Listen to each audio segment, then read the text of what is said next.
Bonjour, je suis Nadine Deschenaux, je suis auteure, mais aujourd'hui, je change de chapeau, je deviens animatrice pour une table ronde virtuelle, pandémie oblige, sur le sujet de la charge mentale. Donc, c'est un sujet fort intéressant, mais aussi fort perturbant parce que ça nous touche tous et ça remue plein de choses en nous. Donc, tout d'abord, je vais vous présenter mes trois invités et leur plus récent ouvrage. Alors, je vous présente Hélène Kochielniak, qui est une auteure du nord de l'Ontario, c'est ça? Oui, Bonjour Hélène. Et votre plus récent ouvrage, c'est un roman Génération Sandwich, paru chez l'Interligne en 2020. c'est ça. Parfait. Bonjour, bienvenue. Léa Streliski, alors auteure, mais aussi humoriste, chroniqueuse, qui nous présente La vie n'est pas une course, qui est publiée chez Québec Amérique en fin 2019. Oui. C'est ça. Bonjour, merci. Bonjour. Et Rachel Robichaud, auteure du Nouveau-Brunswick, Oui, exactement. qui nous présente Je choisis moi, qui c'est aux éditions de la francophonie qui ont paru en 2019. 2019, c'est ça. Super, merci, bienvenue à tous. Et on va se lancer dans le vif du sujet parce que c'est un sujet, on pourrait en parler longtemps, mais on a quand même un moment plus restreint. Le concept de charge mentale est quand même assez vaste, mais ça englobe plein de facettes de causes et d'effets aussi. Et le mot le dit, c'est comme un poids sur notre esprit là, qui devient super occupé à planifier, faire de la gestion, les faudrait que, tout ce qu'on a à faire, qu'on devrait faire ou qu'on voudrait faire. On le sent dans chacun de vos ouvrages, même si c'est pas un ouvrage spécifiquement sur la charge mentale. Mais là, j'ai envie, pour le premier tour de table, de savoir c'est quoi comment vous le concevez, la charge mentale. Donc, on peut faire peut-être un tour de table. On peut commencer peut-être par Rachel. Oui. C'est ça. Moi, j'ai écrit le livre Je choisis moi au niveau du développement personnel, puis je m'ai aperçu que sans adresser le sujet directement, les gens, c'est ça qu'ils vivaient. C'est une énorme charge mentale. Puis qu'à la base, quelques trucs pour s'aider à se libérer ou s'alléger à ce niveau-là, ça se retrouvait dans le livre que ça, j'avais vraiment voulu l'écrire comme ça. Ça aidait les gens au niveau d'arrêter d'avoir de la culpabilité, de voir un petit peu plus qu'est-ce que c'est le bonheur pour eux autres, de mettre leurs priorités, de trouver qu'est-ce qu'ils aiment faire. Parce que les gens oublient ça des fois, ça va tellement vite qu'ils oublient qu'est-ce qui est leur passion, qu'est-ce qu'ils aiment faire, qu'est-ce qui les motive. Fait que j'ai eu beaucoup de gens qui m'ont revenu, soit par des courriels, par des conversations, disant j'ai lu ton livre, je ne sais pas comment je vais faire pour continuer, il y a trop de choses qui se passent dans ma vie. Fait que ça m'a inspiré parce que mon deuxième que je suis en train de mijoter, là, j'adresse vraiment plus spécifiquement la charge mentale. Fait que c'est un sujet qui m'intéresse beaucoup. OK. Hélène, dans votre roman aussi, on le sent, là, la pression de la charge mentale sur votre personnage, Liane. Mais vous, comment c'est venu la charge mentale dans ce roman-là ou dans votre vie aussi? Ça répond un peu à ma question parce que quand j'ai vu le titre de la table ronde, je me demandais si c'était pour être ma charge mentale dans ma vie à moi ou si c'était pour être la charge mentale de Liane, mon personnage principal dans mon livre. Je peux peut-être confesser qu'il y a des similarités entre Liane et moi-même. Moi, c'était ma sous-question. Parce que je me disais, est-ce que c'est elle ou pas? En partie, c'est moi. Puis, plus j'écris, plus je me rends compte qu'il y a beaucoup de moi dans mes romans. Et je me souviens, quand j'étais à l'école secondaire, on nous demandait d'analyser des romans. Puis, je me disais, qu'est-ce qu'il y a à analyser? Tu sais, le livre est là, on lit l'histoire. Mais là, maintenant que c'est moi l'auteur, je vois que dans un autre livre d'un autre auteur, je pourrais un peu voir la personnalité de l'auteur. Parce que je pense que c'est inévitable que ce qu'on écrit, ça découle de nous. Alors, il y a un peu de nous dans ça, tu sais. Puis là, je veux juste souligner la question de culpabilité que... C'est quoi encore son nom, j'oublie? Rachel, Puis aussitôt que j'ai entendu ça, j'ai dit, ah, tiens, voilà un mot qu'on pourrait utiliser pour faire le tour de table, tu sais, dans notre charge mentale. Et on va le prendre, je l'avais inscrit pour notre tour après, oui. Voilà. Donc, c'est un peu de votre charge mentale aussi dans le livre avec votre personnage. C'est un peu mêlé, tout ça. Oui, oui. OK, parfait. Léa, pour toi? Ben déjà, c'est intéressant parce que c'est très récent, cette expression charge mentale. Je pense que ça date de comme l'année dernière ou l'année d'avant, qu'il y a une BDiste française, Emma. Emma, oui, c'est ça, qui a fait une bande dessinée là-dessus. Puis ce qui est intéressant du terme, puis on dirait qu'on avait besoin d'une expression parce que tout le monde a commencé à juste pouvoir voir comme un concept extérieur l'ensemble de toutes les pensées, de toute l'espèce de to-do list qu'on a en permanence dans notre tête. Puis j'ai l'impression qu'on vivait tous avec ça comme un peu individuellement, dans le fond, en sachant pas trop comment les autres gèrent leur vie. Et grâce à cette expression, on a pu prendre conscience d'un phénomène collectif, dans le fond, qu'on est tous un peu au prix avec cette charge. Et je pense que ça a été très important pour les femmes aussi parce qu'on a pu voir que dans le couple, dans la gestion familiale ou la gestion du quotidien, les femmes sont vraiment accablées. Puis il y a une grande partie de leur esprit qui est presque en otage, qui est pris en otage par cette liste interminable de considérations que peut-être que les hommes comprenaient pas ou ne voyaient pas, tu sais. Donc ça, je pense que ça a été une libération déjà parce qu'on a pu voir que c'était un phénomène collectif. Donc ça nous enlève de la culpabilité, je pense déjà, ou ça nous enlève un certain poids. Moi, je sais que ça m'aide de savoir que mes amies filles ou de pouvoir parler de ça.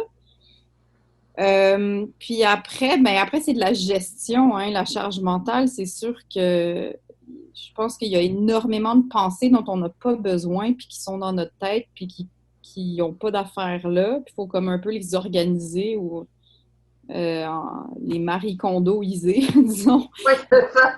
Il y en a plein il y en a beaucoup qu'on doit acheter, là. Amener ça à la friperie, là, parce que ça n'a pas rapport.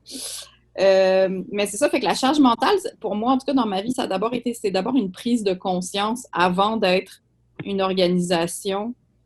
Fait que c'est ça, je suis très contente que l'expression soit née parce que je pense que juste sa naissance, ça nous a aidés. Oui, c'est ça. Donc, on a comme mis le doigt où on a nommé le phénomène. Puis le fait aussi que ce soit une charge, on sent que c'est un poids. Donc, oui, on a ciblé, c'est un poids qu'on pourrait enlever. Voilà. Il y a un possible à quelque part qui pourrait être allégé ou en tout cas... C'est pas une condamnation, en fait. Oui, c'est ça. On n'est pas obligé. Là. C'est pas un bagage qu'on est obligé d'avoir tout le temps. Ouais. Dans vos trois ouvrages, comme je disais, il y avait un concept, un aspect que je trouvais qui était très... que vous avez abordé les trois de façon différente, mais c'était les choix. Le fait qu'on a le choix ou autant qu'on a le choix de plein de choses, mais aussi que le fait d'avoir tant de choix, ça nous créait un stress, ça nous ramenait encore plus de charge. Est-ce que j'ai peur de me tromper? Est-ce que je fais le bon choix? Quand je choisis quelque chose, nécessairement, je dis non à un autre choix. Donc là, on se sent coupable. Si on va travailler, on est coupable de ne pas être à la maison. Si on est à la maison, on se sent coupable. En tout cas, tu sais, tous les choix, toute la notion de choix, je trouvais que c'était fort intéressant et c'est ce qui unissait, en tout cas, vos livres aussi, autant là, dans vos trois branches différentes. Là. Donc, est-ce que les choix, qu'est-ce que vous pensez de la notion de choix? Peut-être Hélène, parce que je sais que votre personnage avait 1000 choix possibles. Ben, aussitôt que tu as dit le mot choix, moi, j'ai vu un autre composante de ce mot-là. Parce que je pensais qu'on était pour dire, ou en tout cas, moi, ce que ça me fait penser, c'est le choix dépend de nos personnalités, je pense. Dans le sens que il y a des personnalités comme moi qui aiment avoir plein de choses à faire. Personnellement, moi, je panique beaucoup plus devant une journée où j'ai pas grand-chose à faire qu'une journée où j'en ai beaucoup. Ça me fait vivre.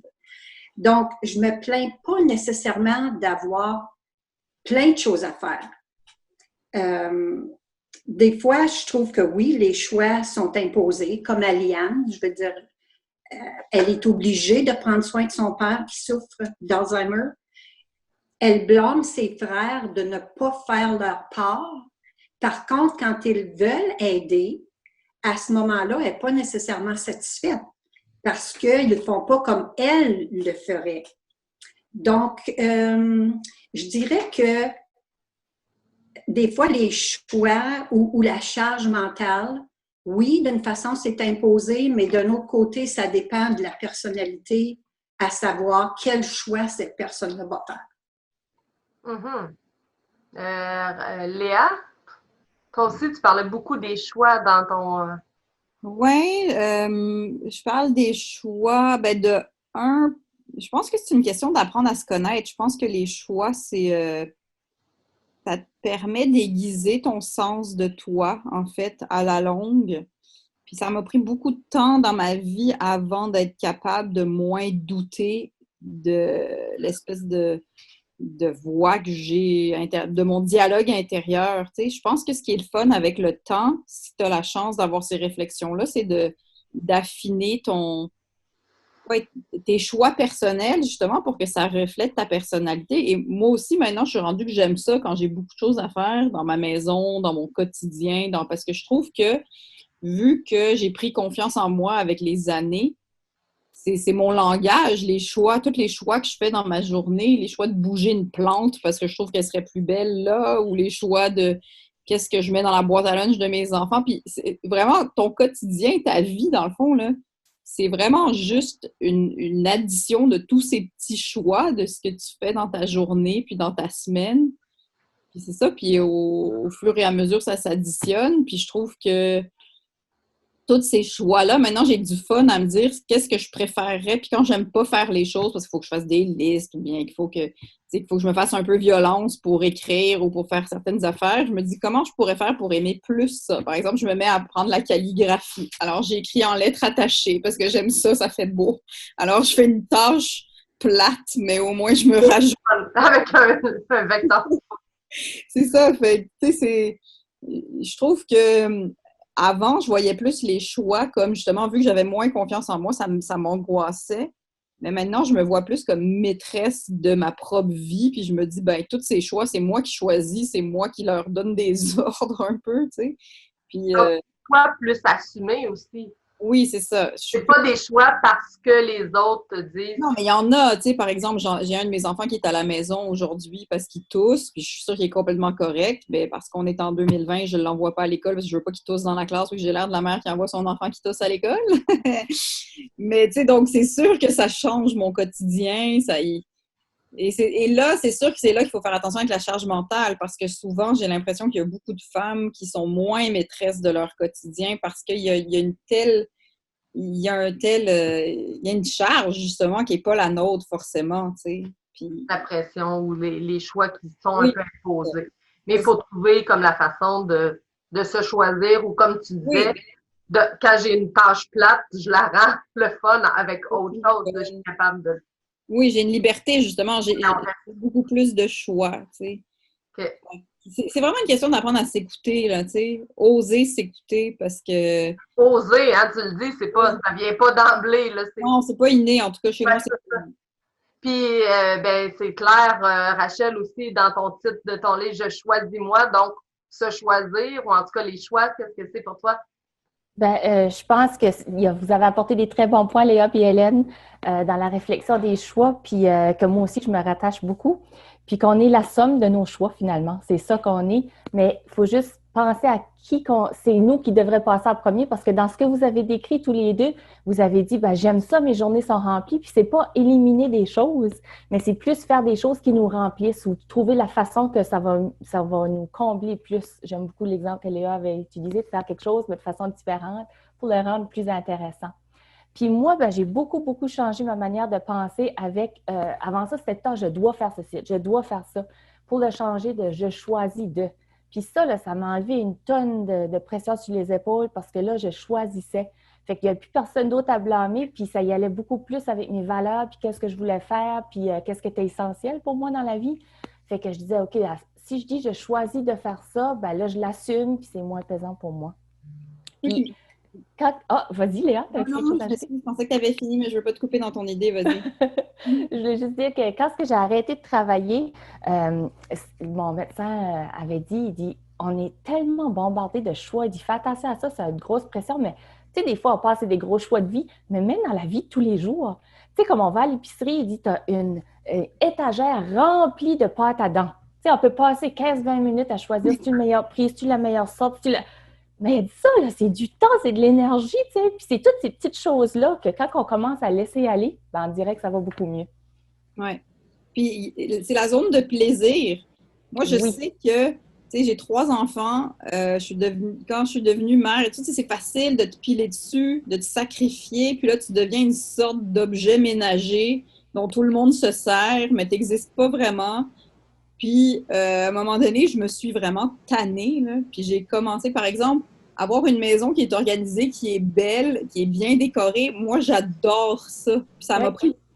Et mon mari s'en fout. Lui, il voit pas ses affaires. Et ça m'a pris beaucoup de temps avant de dire, hey, moi, là, c'est important pour moi. Moi, ça me fait du bien à moi. Ça me fait du bien et je suis devenue, à un moment donné, la reine de cette maison-là en disant, ça va être ma zone. Je vais arrêter d'attendre que les autres aient envie aussi de vivre comme ça.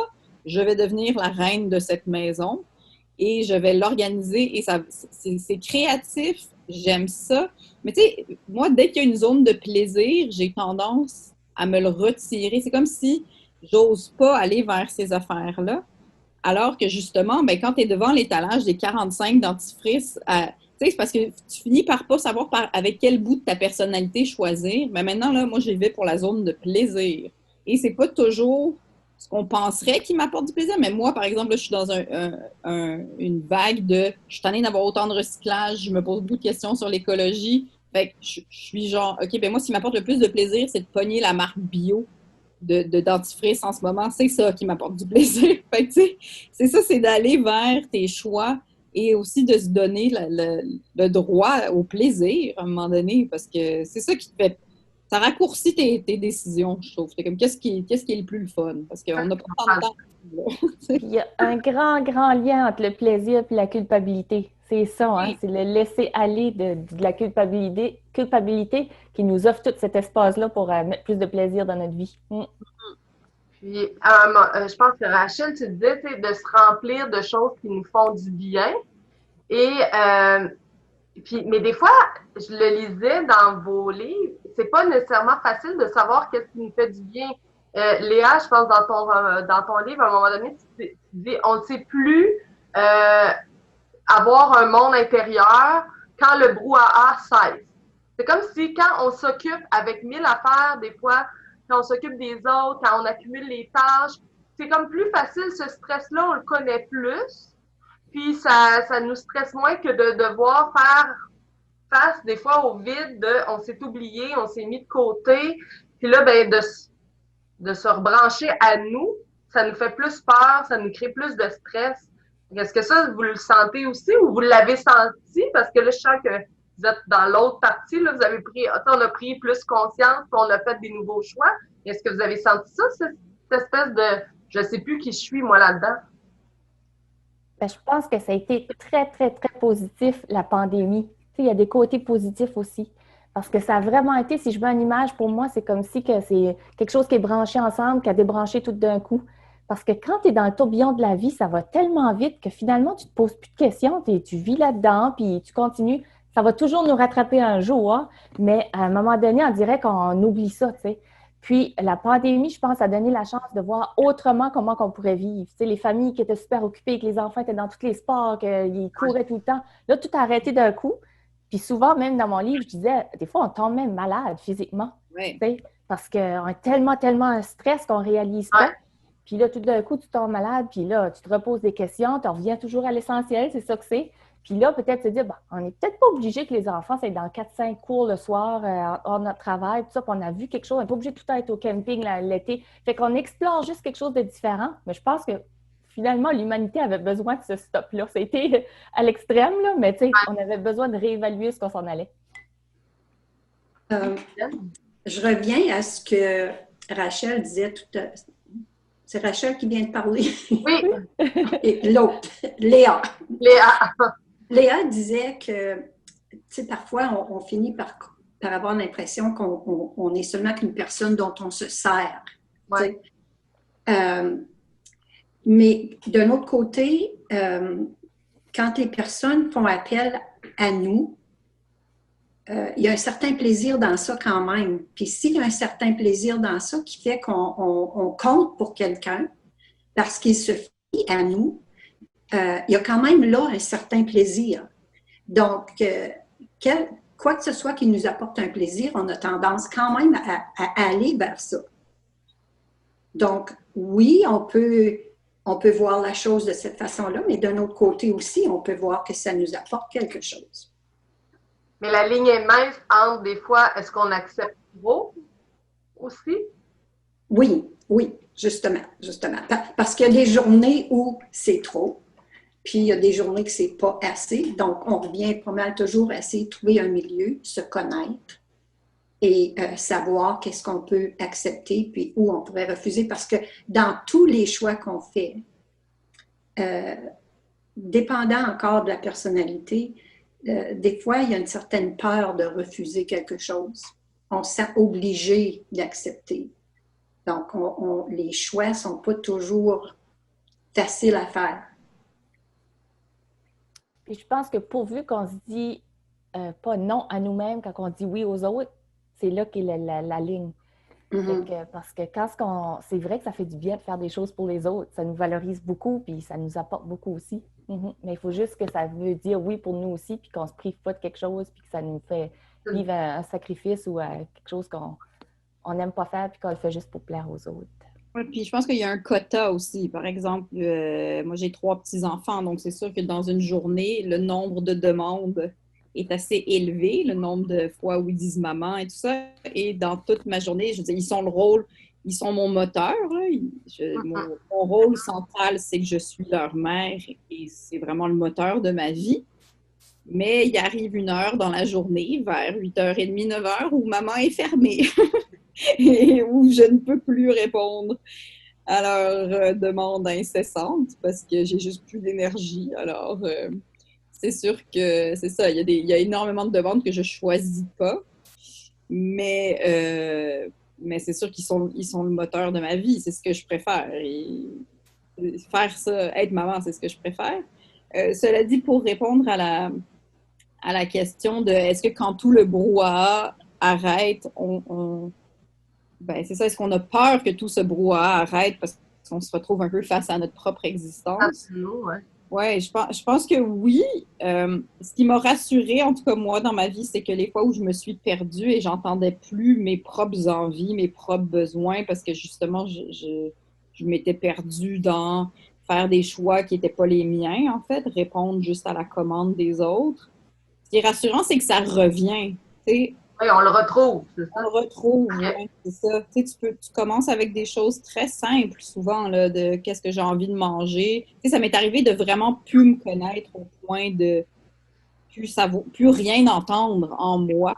Tu sais. Mais ça revient, là, des petites envies, des petites choses de qu'est-ce que je veux manger, qu'est-ce que je ferais. Tu sais. Puis petit à petit, ben, ce moteur-là, il se remet en marche. Puis à un moment donné, tu redeviens meilleur à faire des choix, à prendre des décisions, à avoir du fun. C'est ça. Okay. Puis un autre concept que je trouvais qui était important, c'était l'anticipation. On patauge beaucoup dans le passé, on ressasse, on anticipe beaucoup à tous les scénarios possibles qui pourraient arriver, mais qui n'arrivent pas. Puis, on dirait qu'on perd pied dans le présent. Est-ce que la charge mentale, c'est ça aussi? C'est être à 3 places en même temps, puis pas être jamais à même où est-ce qu'on est, où on devrait être? Est-ce que ça ressemble à ça? Allez-y, là, je veux pas. Léa, j'ai vu. Je vais essayer de faire de l'autre tour. Oui,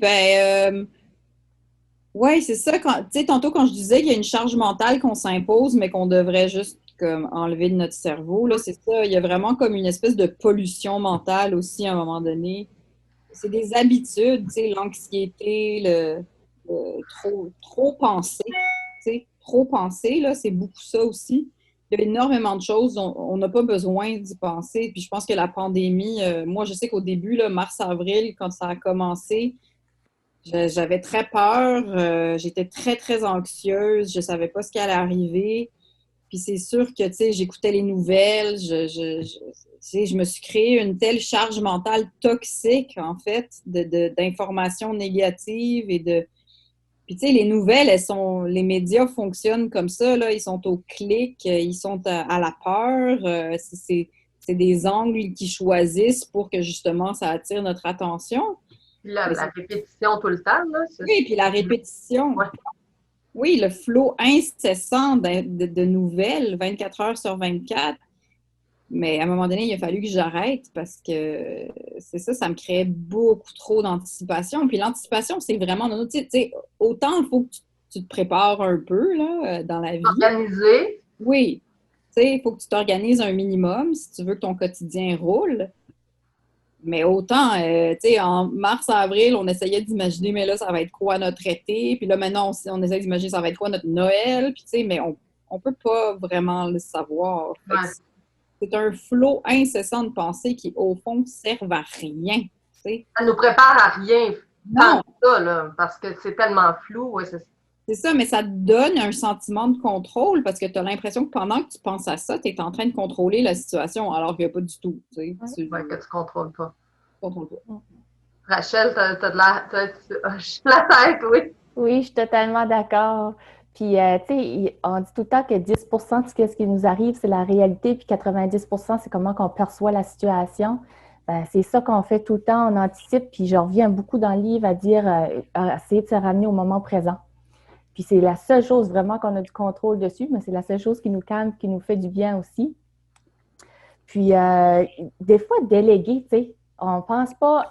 Puis là, j'ai lu beaucoup sur la charge mentale, puis il parle de déléguer. Il dit, bon, on n'est quand même pas la personne dans le foyer, si on a un conjoint ou des personnes nous aider, c'est pas notre employé qu'avec nous autres, tu sais. Mais déléguer du sens de laisser aller complètement un concept dans notre vie. Tu sais, comme s'il y a les fêtes qui s'en viennent des enfants, exemple. Ben, dire, ben, si toi, tu prends ça, ben là, pas besoin que moi, j'y pense tout le temps. Là, y a-tu été chercher le gâteau? Y a-tu été faire ceci, les décorations? Vraiment de laisser aller puis de donner, tu sais, un dossier complet de la vie familiale à notre conjoint ou la personne. Puis on ne reste pas à surveiller autour puis demander des comptes puis tout ça. C'est ça. Puis ça donne Excusez, qu'est-ce que tu disais? Ben c'est ça, des fois, je sentais que tu disais que comme si on avait de la misère à le laisser complètement. Des fois, on dit, OK, je laisse cette partie-là, mais je rôde, là. Exactement. C'est ça? OK. Oui. Fait comme ça, ben, on anticipe. Moi, on laisse les choses dirigées par les autres personnes qui peuvent nous aider aussi. Puis le concept aussi, quand je lisais beaucoup, ça avait été à peu près développé dans les années 70, ça, quand les femmes ont plus été sur le marché du travail, là, il a commencé à en parler. Puis les femmes, tu sais, c'est certain qu'on essaye à être à deux places en même temps, puis essayer de tout faire en même temps. Puis tu sais, je réalise que moi, ma mère, c'était une mère au foyer, là. Ben, elle travaillait à plein temps, puis même plus que je travaille quand moi, je suis au bureau. Tu sais, c'est la réalité que ça prenait tout le temps. Fait là, on essaye de faire deux emplois en même temps. Prendre cette conscience-là aussi, c'est quelque chose. De réaliser ça, là, ça nous libère aussi parce qu'on peut maintenant trouver des solutions. Sur quoi est-ce qu'on a du contrôle beaucoup, puis sur quoi est-ce qu'on a peut-être un peu moins de contrôle, puis essayer d'alléger notre vie avec toutes ces choses-là. Fait que oui, moi, je trouve qu'il ne faut pas trop essayer d'anticiper puis se ramener tout le temps à être au moment présent. C'est ça qui est le plus important. Hélène, pour toi? Un peu pour répéter ce que Rachel vient de dire, c'est vivre au jour le jour, c'est un vieux dicton. Par contre, moi, je trouve que dans l'anticipation, il peut quand même avoir beaucoup de bonnes choses. Tu sais, comme dans les choix qu'on fait, dans les choses auxquelles on pense, on peut certainement, on anticipe sûrement des bonnes choses. Tu sais, comme on se lève le matin, moi, j'ai toujours ma liste de choses à faire, comme toutes les femmes très bien organisées qui ont plein de choses à faire. Mais dans ma liste, il y a toujours des choses auxquelles j'ai hâte, que j'anticipe. Tu sais, des choses que je sais que ça va être plaisant. Donc, ça jette une petite lumière positive sur ma journée puis ma charge mentale. Donc, d'injecter comme des choses le fun dans notre liste qui est des fois un peu plate, là, de dire, ben, même, est-ce que c'est de dire, je m'offre, je ne sais pas, un café, une marche avec une amie ou peu importe, de mettre quelque chose qu'on va avoir vraiment, vraiment hâte de faire, c'est ça? Il y a ça. Puis il y a aussi le fait que, tu sais, des fois, sur notre liste, il y a une chose que vraiment, là, on n'a pas envie de faire. Tu sais, là. Puis souvent, ce qui arrive, c'est qu'on finit par le faire, puis on se dit, ah, ben c'était pas si pire, finalement. Puis même, tu sais, j'ai aimé ça. Fait que faut pas trop regarder la vie d'une façon négative. Je pense que l'anticipation dont on parle, faut y injecter un petit peu de positif. Donc, il y a de la bonne anticipation, puis il y a de la mauvaise anticipation. Oui. Il faudrait comme avoir un peu plus de bonne anticipation. Ça va bien se passer, je vais faire telle affaire, ça va aller mieux. Justement. Mais c'est vrai qu'on ne parle pas de ça, de l'anticipation. Moi, je l'ai toujours vu comme quelque chose de négatif, mais c'est vrai que on sait, par exemple, comme là, la prochaine fête, c'est l'Halloween. Je sais que mes enfants vont être super contents, même si peut-être qu'ils ne pourront pas le passer à cause de la pandémie. Je vais avoir du fun à décorer le devant de la maison, à mettre des citrouilles. C'est ça, c'est vrai que moi en tout cas, je voyais toujours l'anticipation comme de l'angoisse parce qu'on anticipe le pire, en fait. Mais c'est vrai que dans notre petit quotidien, comme là, c'était la fête de 6 ans de ma fille hier. Elle, mon Dieu, qu'elle anticipait ça depuis le mois de mars, là. Donc, c'est vrai que les enfants, eux, ils anticipent les bonnes choses. Puis peut-être qu'on avait ce moteur à la base, mais qu'on... C'est intéressant de dire peut-être que l'anticipation, je vais justement l'utiliser autrement, je vais l'utiliser de façon positive. Moi, quand Hélène tu disais ça, je me disais, hey, c'est vrai, c'est comme si je peux anticiper des choses, le fun que je vais avoir hâte de faire, puis ou, comme tu dis, Léa, tu sais, l'Halloween, ça pourrait être compliqué, mais moi, je vais choisir dans mettons, la légèreté, plus de, tu sais, on va décorer, on va faire ça. Tant pis si on peut pas aller dehors, ben moi, je vais le faire à ma façon. C'est ça. Hey, on a des bonnes pistes, je trouve, là, quand même. J'ai vu vos visages, oui, c'est vrai. Puis l'anticipation aussi, c'est si on a plein de petites choses dans notre journée qu'on aime faire, plus qu'on va remplir nos journées de ça, ben plus que ça va être positif. Parce que, tu sais, il y en a du monde qui anticipe et qui dit « Hey, j'aime ça parce que dans, je sais pas moi, 6 mois, je vais aller en voyage. » Tu avant ça. Ben là, tu vas pas passer 6 mois que ça va pas bien, puis que tu n'aimes pas ton travail, puis que ça va pas bien à la maison parce que tu as trop de charges. Fait vraiment de mettre son quotidien à plein de petites choses qui nous rendent heureux puis qui nous donnent du bonheur. Fait là, c'est le fun d'anticiper de cette façon-là. Oui, ça peut être aussi simple que dire, bon, bien, tu sais, aujourd'hui, là, je me paye une bonne crème glacée. Là. Oui. On va aller prendre une marche, puis, tu sais, c'est un petit bonheur, mais c'est un bonheur quand même. Oui, c'est vrai. J'aime beaucoup le point qu'Hélène apporte parce que souvent, on dirait que les gens veulent aller à l'extrême. Tu sais, comme on dit, la charge mentale, je veux m'en libérer totalement. Ben là, tu vas d'un bout à l'autre, puis des fois, tu ne connais pas le succès non plus parce que c'est trop. Tu sais, là, dire des petites choses que je peux changer dans mon quotidien, puis on faut revenir à la simplicité. Des petites choses à mesure, puis finalement, tu t'aperçois que ta vie est en train de se transformer, tu sais. C'est comme si ça valait pas la peine, si je suis pas capable de m'en libérer totalement ou un très, très gros morceau, je peux pas faire des petites choses, mais pourtant, ce serait ça qui nous ferait du bien quand même. Puis ça revient un peu à ce que tu disais, Léa, au début, là, les choix par le plaisir. Tu sais, je choisis telle chose là parce que ça me fait plaisir de faire ça. Donc, c'est un peu ça, là, c'est de faire en tout cas, ça rejoint ce que tu disais à Rachel là-dedans, dans les petits gestes qu'on peut poser aussi. Oui, puis souvent, j'aime ça, faire plaisir à la fille que je vais être demain, par exemple. Je me suis rendu compte que des fois, quand je fais quelque chose, par exemple, dans mon jardin où c'est un peu plus ardu ou quoi, je fais, moi, mais imagine demain matin, par ma fenêtre de chambre, je vais voir ce bout-là du jardin, puis imagine comment je vais être contente de voir ça. Quand, justement, tu fais des choses qui sont moins le fun, je fais, mais imagine la fille que je vais être, comment je vais me sentir quand cette affaire-là que je repousse depuis 1 mois va être faite. Ça va être fait, oui, c'est ça. Oui. Je le fais pour la fille que je vais être demain, en fait. T'sais, le ménage, plein d'affaires où est-ce que c'est un peu, je suis comme, mais imagine comment cette fille que je vais être demain va être contente. Mais c'est une très bonne façon, je trouve, de se motiver justement dans les trucs qui nous tentent moins. Ouais. Comme si, en ayant un but ou en se disant, puis j'aime ça qu'il ne soit pas trop loin non plus ton but. T'sais, demain, là, je vais être vraiment contente quand ça va être. Exact. Tu me trouver smart de l'avoir fait. Ça, je vais être fière de moi, ouais. Est-ce qu'on se croit indispensable? Ça revenait beaucoup aussi dans le concept de la charge mentale, de dire je vais m'en occuper. Quand on a, tu sais, de se croire indispensable puis de se croire aussi très, très forte, tu sais, de dire ça va même quand ça va tout croche. Est-ce que c'est un mécanisme de protection? Est-ce que ça avait aussi un peu de lien, je trouvais, avec le mensonge qu'on se ment peut-être à soi-même. Donc, là, en tout cas, c'est un peu mêlé tout ça, là, mais je suis sûre que vous comprenez un peu le concept là, de se croire indispensable puis de finir par dire non, non, moi ça va, je peux m'en remettre par-dessus. Est-ce qu'on l'est indispensable? Est-ce qu'on se croit indispensable ou est-ce qu'on veut être indispensable? Ah, juste la piste, hein, ça nous aide tous un peu. C'est compliqué. Je laisse la parole aux deux autres. Oui, donc est-ce qu'on est vraiment indispensable ou est-ce qu'on croit qu'on est indispensable? Justement. Est-ce que Léa ou Rachel, vous avez une piste de réponse ou... Ben moi, je pense que c'est beaucoup notre ego qui détermine ça. Oui. Parce que si quand on dit, hey, moi je l'écris là aussi, je disais cet exemple-là, que quand les enfants étaient petits, je travaillais le soir chez nous de 9h à 11h à tous les soirs. Puis j'ai réalisé après que c'était parce que j'aimais rentrer au bureau le lendemain puis que les gens disaient, ah, t'es tellement vaillante, hier soir, t'as envoyé un courriel, t'as 10h30, tu sais. Fait que ça m'apportait quelque chose, ça me nourrissait dans le sang, je venais de me séparer, tu sais, tout ça. J'ai réalisé que c'était de l'ego, tu sais. Puis même des postes que j'ai voulu convoiter, dire à la direction, tout ça, puis j'ai plus besoin de ça parce que j'ai plus le sentiment, j'ai besoin de me comparer à personne. C'est plus important pour moi d'être simple puis d'être bien dans ce que je fais. Puis une autre affaire, c'est le laisser y aller. Parce qu'on pense qu'on est indispensable, parce que les choses ne sont pas faites comme qu'on voudrait que ça soit fait. Exactement. Quelqu'un d'autre le fait pour nous autres, puis là, il dit ben là, t'as pas lavé comme il faut la vaisselle, c'est pas là que ça a été ramassé. Si ça a été fait, ça a été fait. Il faut être capable de laisser aller. Ça fait que là, ça nous enlève peut-être cette pensée-là qu'on est indispensable. Léa, toi, de ton côté?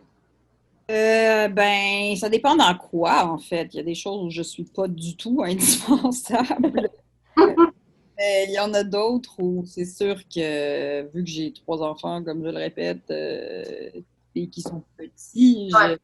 mais cela dit, il y a un niveau de indispensable, justement. Il y a des choses qui sont capables de faire que, justement, il faut délaisser une partie de la Faut laisser, ouais. Ouais, c'est ça. Puis je sais que je me suis déjà mise une charge beaucoup trop grande par rapport à ce qui était nécessaire. Justement, les fois où est-ce que moi je tombe malade ou je vais moins bien et que j'essaye de pousser mon moteur pour continuer à fonctionner comme je fonctionnerais si j'étais pas malade, je sais que ça, c'est pas possible. Là. Je me suis rendue malade des fois dans ma vie parce que je poussais ma limite beaucoup trop loin puis je prenais une charge qui était beaucoup trop grande par rapport à ce qui était nécessaire. Donc, je me perçois comme indispensable parce que j'ai l'impression que c'est moi qui fais rouler une grosse partie de la routine. Mais j'ai été malade à la fin du confinement. Puis mon mari a dû prendre un arrêt de travail. Puis j'aime pas ça. C'est sûr que j'aime pas ça. J'aime ça quand c'est moi qui met de l'eau au moulin puis qui peut être un peu maîtresse de tout ça. Je suis pas bonne à pas fonctionner. Là, j'ai du mal À laisser les autres. Ouais. Quand je brise, je suis pas contente. Là, mais à un moment donné, il faut être capable de faire ça aussi et puis de se rendre compte que ton petit monde peut tourner même si toi, tu t'arrêtes. Mais ça prend une dose d'humilité puis ça prend aussi une dose de... Ben, moi, ça m'angoisse. J'aime pas ça quand je fonctionne pas. J'aime pas ça. Mais ça... Un peu, comme Rachel disait aussi, c'est de laisser, admettons, ton conjoint le faire à sa façon. On voit que ça tourne pas pareil comme quand c'est toi qui t'en occupes. Est-ce que c'est ça qui t'en... Est-ce que ça peut être ça aussi? Notre angoisse vient de là? Ben non, je veux pas inquiéter les autres. Je veux pas inquiéter mes enfants. J'ai un peu le syndrome de la surfemme, là. Je veux pas qu'ils se demandent si c'est ça, je veux pas les inquiéter.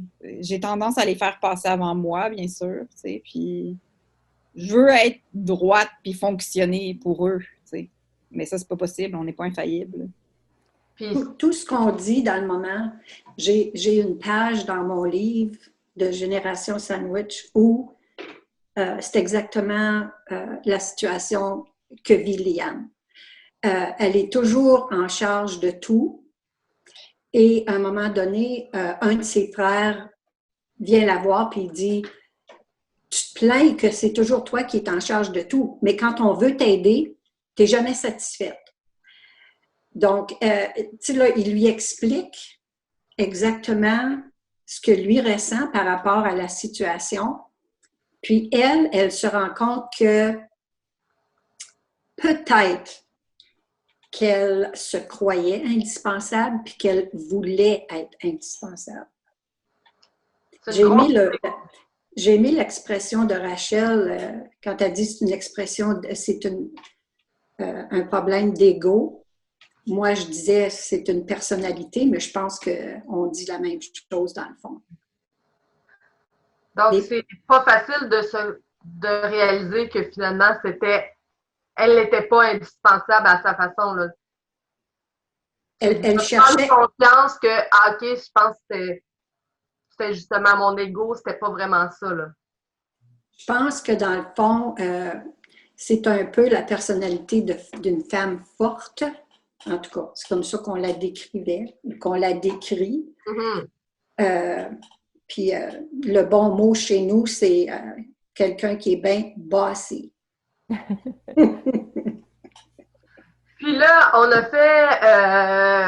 essayé de faire le tour de plusieurs concepts.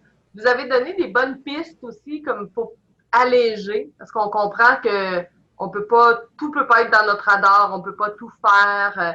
On a la pression aussi des autres, les attentes, on se sent, je sais pas, en tout cas, souvent on se sent observé, hein, on doit-tu faire le bon choix, qu'est-ce que les autres vont penser de moi, tout ça. Donc, si vous aviez une autre piste peut-être pour justement alléger un peu plus notre charge à petite dose, qu'est-ce que ça pourrait être? Parce que ça va être déjà notre mot de la fin. On a déjà passé les 45. C'était vraiment super intéressant. Donc, on fait un dernier tour peut-être pour justement là, des pistes faciles pour dire je vais alléger un peu mon bout de charge mentale. Rachel? Ben moi, ce qui m'a beaucoup surpris, c'est que j'ai réalisé des choses quand j'ai été à une formation qui était sur la santé environnementale. Puis ça disait dans cette formation-là que le risque était égal à la dose fois l'exposition. Puis ça m'a vraiment... Parce que tout est bon dans la vie, tu sais, même boire de l'eau, des choses comme ça, mais si j'en bois trop de l'eau, je vais me noyer, tu sais. Fait que c'est vrai que plus qu'on prend quelque chose, plus que la dose est haute, puis plus longtemps qu'on est exposé à ça, bien, ça vient avoir des conséquences. Fait que c'est là qu'il faut vraiment réaliser qu'il faut laisser aller des choses, il faut faire confiance aux gens qui sont dans notre entourage, puis il faut essayer de vivre avec ça. Puis un autre point que j'ai écrit dans mon prochain livre qui s'en vient, c'est essayons plus de faire une liste avec ce que je veux être au lieu de ce que je dois faire. Fais faire une liste de c'est quoi que tu veux être. Toi, tu veux-tu avoir du temps pour faire de l'art? Tu veux-tu être en paix? Tu veux-tu avoir du bonheur? Tu veux-tu avoir un travail que tu aimes? Faisons plus ce genre de liste-là. Comparons-les avec ce qu'on fait dans chaque journée, puis faisons les ajustements nécessaires aux besoins si les deux listes ne correspondent pas du tout ensemble. Fait qu'arrêtez de faire des listes de tout ce qu'on a à faire, puis dire, je vais faire une liste de qu'est-ce que moi j'aimerais faire ou qu'est-ce que je veux être. Un peu comme Léa, tu disais, demain, là, la fille, l'autre, qui je veux être, là, elle va être contente. C'est un peu ça, là, Rachel. Okay. Exactement, oui. Super. Léa, peut-être? Oui, moi, ça revient exactement à juste remplir notre vie de choses qu'on aime, tu sais, puis la pandémie, ça nous a aidé justement, comme Rachel disait, à revenir à une sorte d'essentiel, je pense, tu sais, puis apprendre à acheter, tu sais, je les ai lus, les livres de Marie Kondo, là, puis je me suis rendu compte que je me rattachais au passé, il y avait beaucoup de choses que je gardais parce que j'avais peur de laisser aller, par exemple, les années de bébé de mes enfants ou apprendre à acheter puis comprendre que la vie, c'est vraiment un cycle de vie et de mort, tu sais, puis que il faut aussi comprendre le bout de la mort, le bout il y a des choses, de la perte, tu sais, parce que ça, je trouve que ça aide la vie. Et il y a beaucoup de choses dans nos vies qu'on garde puis c'est pas essentiel juste parce qu'on s'y rattache. Parce qu'on a peur de la mort, on a peur de la fin. Donc, moi, pour délaisser de la charge mentale et tout ça, là, j'ai appris à acheter, j'ai appris à laisser aller, justement. Puis ça vient, oui. Non, mais continue, ça vient nécessairement parce qu'on a peur d'aller là, mais une fois, justement, que tu le fais, je pense que c'est Hélène qui disait ça aussi, que Il y a des choses où est-ce que tu dis, ah, ça me tente pas de le faire, puis une fois que tu le fais, t'es comme, ah, c'était vraiment pas si pire que ça. C'est pas... Il faut confronter, en fait. Il faut que tu confrontes ces bouts-là de ta vie. C'est pas facile dans le moment, mais ça aussi, c'est un moteur. Puis une fois que tu commences à le faire, ben, tu te rends compte que, mon Dieu, je t'ai rattaché à cet objet-là, mais ça représente pas vraiment la vie de bébé de mes enfants. Là. Je l'ai en moi, cette période-là, puis c'est correct. Move on! Ouais. Puis quand tu dis jeter, est-ce que c'est pas juste des trucs matériels? Est-ce que c'est aussi tes pensées? Oui, c'est de laisser aller, tu sais. Des fois, des patterns ou des Ouais. affaires de cassettes que tu te répètes, tu sais, des Ouais, choses. on hoard beaucoup d'affaires parce que ça nous crée une sorte d'obésité qui nous protège. On a Qui protège, ouais, c'est ça. Mais c'est pas vrai, ça. Fait que, en tout cas, moi, dans ma vie, ça m'aide beaucoup, ça, de comme let it go, là, reine des neiges. Go! Hélène? Mais moi aussi, j'ai eu un moment AA, comme on dit. C'est qu'à un moment donné, dans ma vie, j'ai réalisé que le conditionnement de mes premières années d'école avec les religieuses, où on m'avait complètement conditionné, c'est le mot, à toujours penser aux autres avant de penser à soi-même. Puis la journée où j'ai réalisé ce conditionnement-là, je me suis dit, c'est pas vrai ça.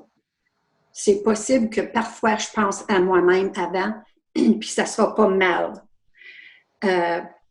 Ça rejoint un peu ce que Rachel disait, c'est que faut parfois penser à soi-même, sans se culpabiliser. Se mettre en premier, puis c'est correct, c'est ça. Ça, choisir soi-même. Oui. Super. Merci beaucoup, toutes les trois. C'était vraiment super intéressant. C'était enrichissant. Je pense que tout le monde va avoir fait des petits moments de dire « Ah, ça me parle ». Parce qu'on ne peut pas tout prendre, tous les conseils de tout le monde, mais des fois, c'est un qui nous accroche plus. Puis comme on disait, ben, c'est un moteur, un reste une roue, donc plus on va le faire, plus ça va nous tenter d'en essayer peut-être d'autres, puis ça va nous amener à ça. Je représente vos livres rapidement. Donc, Génération Sandwich, un roman de Hélène Kościelniak, La vie n'est pas une course, Léa Streliski, et Je choisis moi de Rachel Robichaud.